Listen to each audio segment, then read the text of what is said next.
সম্মানিত দর্শক শ্রোতা, আসসালামু আলাইকুম। একটা কথাই আছে, মুখের দোষে ছেঁচা গুয়া খায়। তো ছেঁচা গুয়াটা আমাদের এলাকায় সুপারি বলা হয়। আজকে দেখা গেল একটা জনপ্রিয় পত্রিকা ইত্তেফাকের একটা শিরোনামে দেখেছি, রক্তমাখা ছুরি দেখিয়ে প্রধান উপদেষ্টা, প্রধান বিচারপতি ও সেনা প্রধানকে হত্যার হুমকি। এই রিপোর্টটি আমরা পেয়েছি। এই লোকটি হলো, নাম তার আলমগীর, সে আওয়ামী লীগের একজন নেতা ছিলেন। তো তিনি একটা ভিডিও মাত্রায় দেখা গেল একটা রক্তমাখা ছুরি, এই ছুরি দেখিয়ে বিভিন্ন ধরনের গালাগালি করেছে।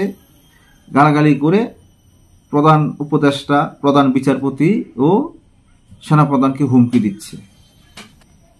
এমন হুমকি দিলে সে তো জানে যে অবস্থা খারাপ হবে, তারপরও সেই ধরনের কাজটা করে গেল। সে কেন এটা করেছে, তার কারণ কি ছিল? তাকে অবশ্য পুলিশ গ্রেপ্তার করেছে। তার বাড়ি হলো চট্টগ্রাম ফটিকছড়ি। তাকে পুলিশ গ্রেপ্তার করেছে। বর্তমানের যে পরিস্থিতি দেখেও সে এই ধরনের দুঃসাহস দেখিয়েছে। এ নিয়ে বেশি কথা না বাড়িয়ে আসুন আমরা সেই রিপোর্টটি থেকে আসি।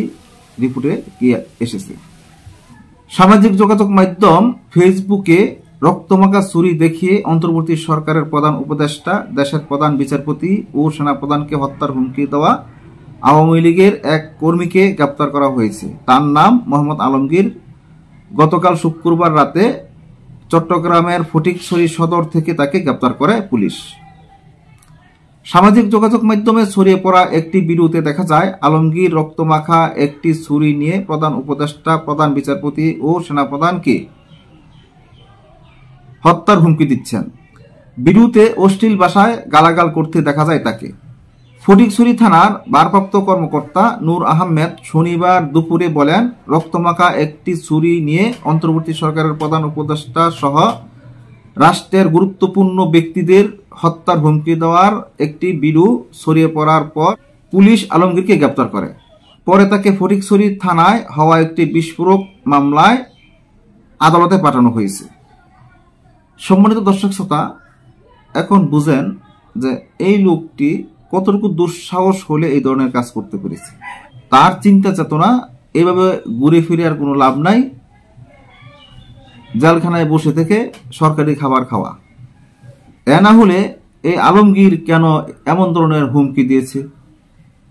সে যদি ভালো মনের মানুষ থাকতো তাহলে রক্তমাখা ছুরি দেখিয়ে এভাবে কারোর সঙ্গে এমন কাজ করতে পারে না। এখন আদালতে পাঠানো হয়েছে, আদালতে তার বিচারের কাঠগড়ায় তার কি সাজা হয় এটা পরবর্তীতে জানানো যাবে। আজ এই পর্যন্তই। আল্লাহ হাফেজ।